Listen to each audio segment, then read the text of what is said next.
Pesugihan alas Roban. Jalaran Jibeg mikirake urip rekoso, Harda nuli golek cara supaya bisa sugih. Wong lanang udakara umur 40 taun mau banjur lunga menyang alas Roban tanpa nggawa sangu babar pisan. Jalaran saking mlarate. Tekan sapinggiring alas, Harda ketemu wong tuwa kang ngaku jeneng Ki Sarasedya. Harda banjur nepungake lan ngandharake ancas kekarepane dene keroyo-royo menyang alas Roban. Keleresan Kisanak, kula juru kunci ing wana mriki. Mugi-mugi kula saged mbiyantu menapa ingkang dados kekajengan dika. Kandhane Ki Sarasedya. Nanging menapa sakintenipun Kisanak kiyat nglampahi syarat-syarate. Sebab boten sekedhik tiyang ingkang gagal netepi syarat-syarat kasebut. Senajan to kedah tinebus ngangge nyawa kula saumpamanipun, tetep badhe kula lampahi ki. Wangsulane Harda adreng. Menawi Kisanak sampun mantep saestu, dika badhe kula dherekake sowan ing ngarsane Eyang Kyai Wana. Eyang Kyai Wana kagungan putri kathah. Sedaya sulistya ing warni. Kisanak kedah milih salah setunggal wanita ingkang bakal dados sisihan dika.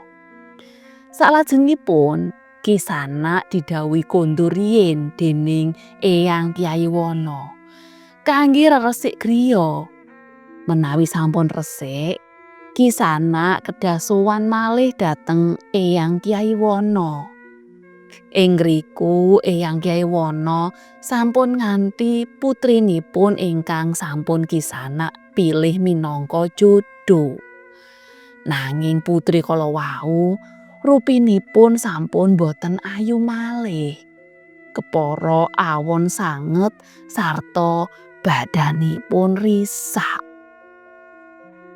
Menawi Kisanak dipun suwun pirsa, Kisanak kedah matur menawi sampun mantep lan sagah nglampahi. Pripun Kisanak? Sagah? Pitakone Ki Sarasedya. Harda megeng napas sedhela nuli mantuk. Tekate wis gembleng.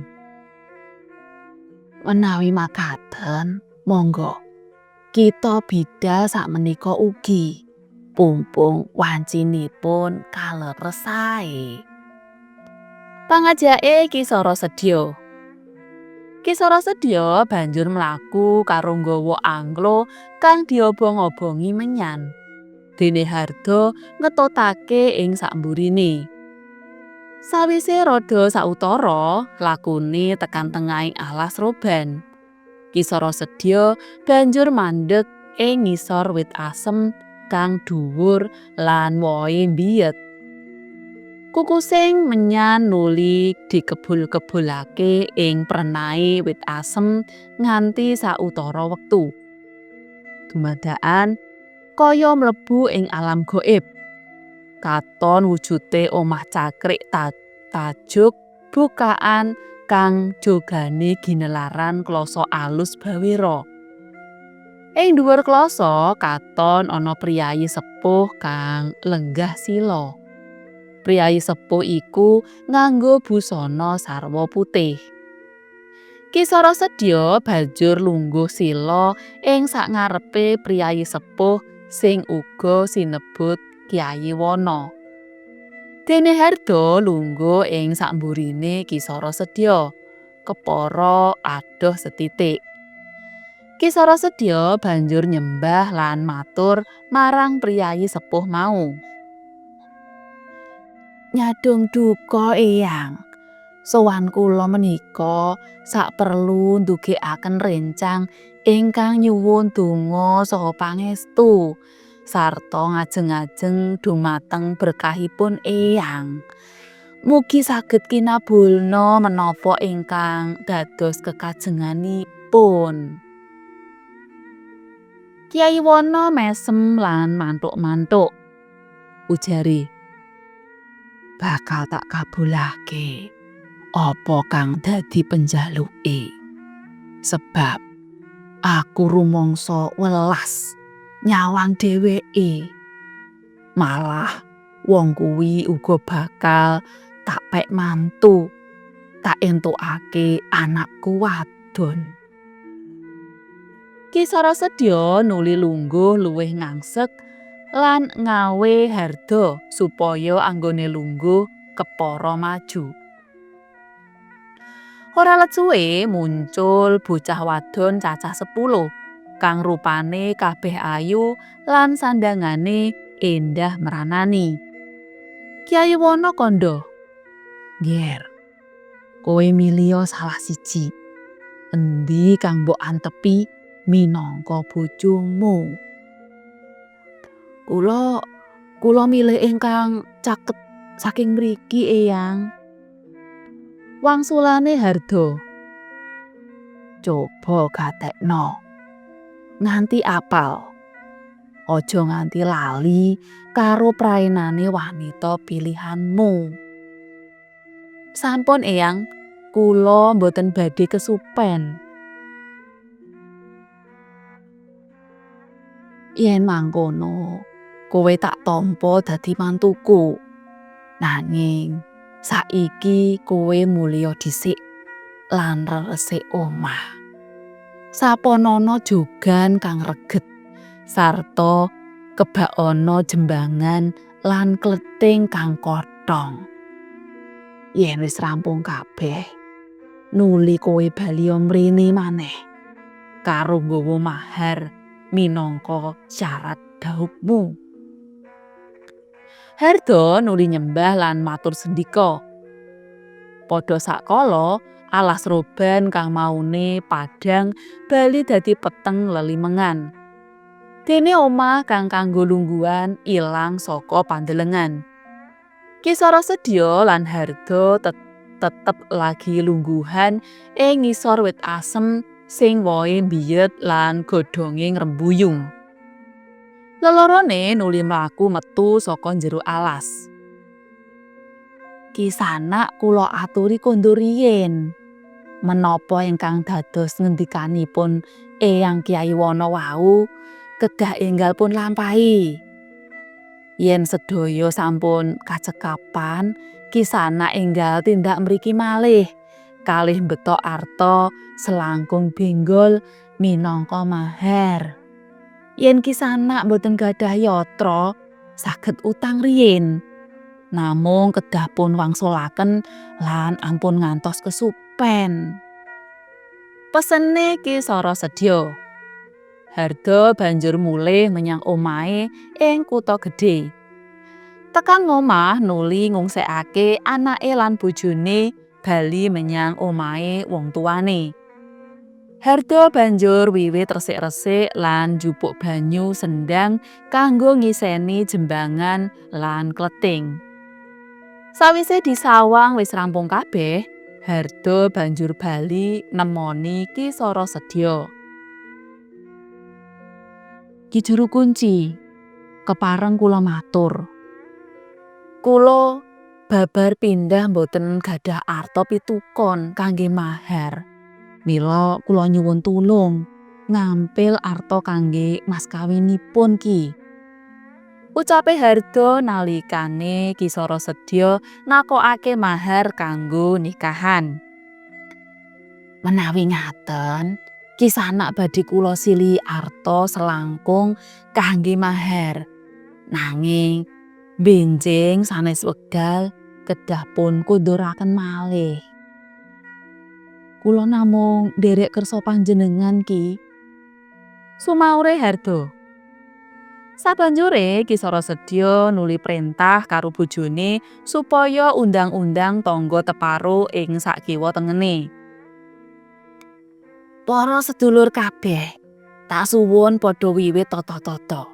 Sebab sok malam Jumuah Kliwon, nak Mas Hardo kang pidalem ing Mataram bakal palakrama karo putra-putrine Eyang Kyai Wana. Mula para sedherek tak suwun padha pasang tarub lan cawe sesajen kaya adat saben nalikane Eyang Kyai Wana kagungan ewuh mantu. Pangucape Kisara sedya marang tangga teparo kang teka ing omahe. Perintahe Kisara sedya katindakake dening tangga teparo. Wong-wong ing sak pinggire alas roban mau banjur gotong royong ngadani persiapan pahargyan ewuh manten. Dina Kemis ngarepake malam Jumuah.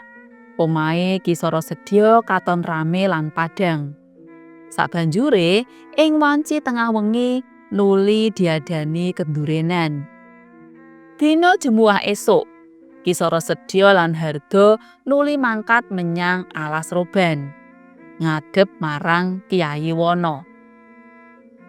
Kisara sedya pesen, "Saampune Kisanak ngadhep Eyang Kyai Wana lan kepanggih kalih calon garwa, kula suwun Kisanak lajeng kondur lan boten sisah mampir-mampir. Dene benjing yen Kisanak sampun tunggal sak griya kaliyan putrinipun Eyang Kyai Wana, ampun ngantos Kisanak nindakake ulah saresmi kalih garwa ndika wau. Menawi Kisanak nerak wewaler kasebat, kula mboten tanggel jawab ingkang badhe kedadosan." Hardo nyaguhi. Ora let suwe lakune Kisara sedya lan Hardo tekan ngisor wit asem dhuwur kang godhonge ngrembuyung. Kisara sedya banjur ngobong menyan lan petara suwe katon wujute omah tajuk bukaan. Eyang Kyai Wana lenggah ing dhuwur klasa ginelar mawa busana sarwa seta. Sabanjure muncul sawenehe wanita kanthi praupan ala, lakune pincang, awake kebak tatu lan kulite pecah-pecah ngemu nanah nggawa ganda banger. Hardo mungkuk-mungkuk kumudu mutah, nanging dikuwat-kuwatake kanthi tetep nguasani diri. "Ger, apa bener anakku iki kang dhisik mbok pilih?" pitakone Eyang Kyai. "Leres Eyang," Hardo matur karo tumungkul. "Apa kowe wis mantep tenan?" "Sampun Eyang. Yen mangkono tampanono anakku iki dadi bojomu." "Inggih sendika." Hardo nuli menyat lan gandeng wanita mau dijak metu saka omah. Tekan pelataran omah tajuk kuwi musna. Eloke wanita kang digandeng Hardo malih dadi ayu kanthi busana sarwa endah. Kisara sedya akon Hardo supaya enggal mulih. Hardo banjur mlaku gegandengan karo wanita ayu kuwi. Laku kang adoh kaya-kaya mung mangan wektu sedhela wae. Ora nganti para esuk, Hardo lan bojone wis tekan ngomah tanpa dimangerteni sapa wae. Lelembut alas roban mau nuli dituntun Hardo mlebu ngomah. "Iki omahmu Kang Mas?" "Iya, iki omahku nih Mas." "Saiki aku wis ngerti omahmu Kang Mas. Mula aku arep bali menyang pertapan maneh.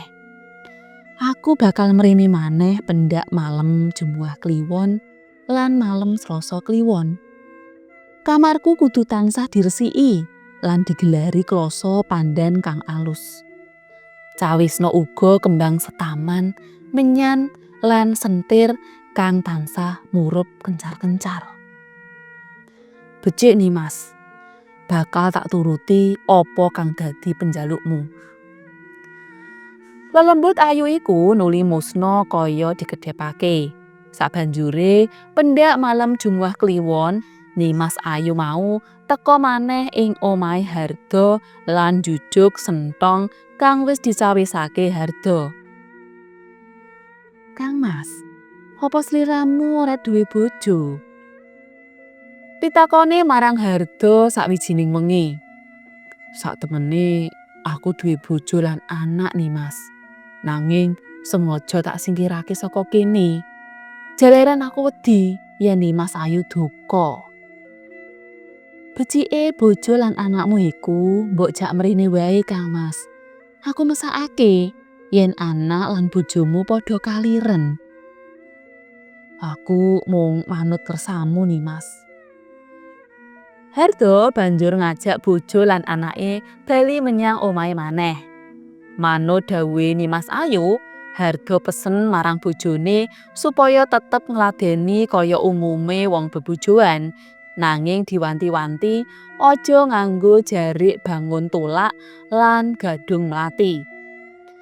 Ing malam Jumuah Kliwon candhake, Nimas Ayu teka maneh ing omahe Harda. "Kang Mas, kene omahmu kok suwung ora ana isine. Arep diseni apa to Nimas? Wong kanggo mangan wae rekoso jare." "Kang Mas, ing pendak pojokan senthong kene seleh ana bumbung pring wulung sak ros. Pendak malam Selasa Kliwon, bumbung-bumbung kasebut bakal tak iseni emas picis kang bisa kanggo tuku isen-isen ing jero omahmu." Harda manut. Dheweke banjur masang bumbung pring wulung ing pendak pojokan senthong omahe.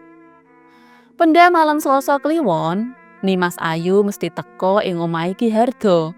Sakwise sak patemon lan gegojegan karo Harda, Nimas Ayu banjur bali ing pertapan gaib ing alas roban. Harda banjur niliki bumbung pring wulung kang dipasang ing pendak pojokan senthong mau. Pranyata ing jero bumbung mau wis kebak emas lan perak.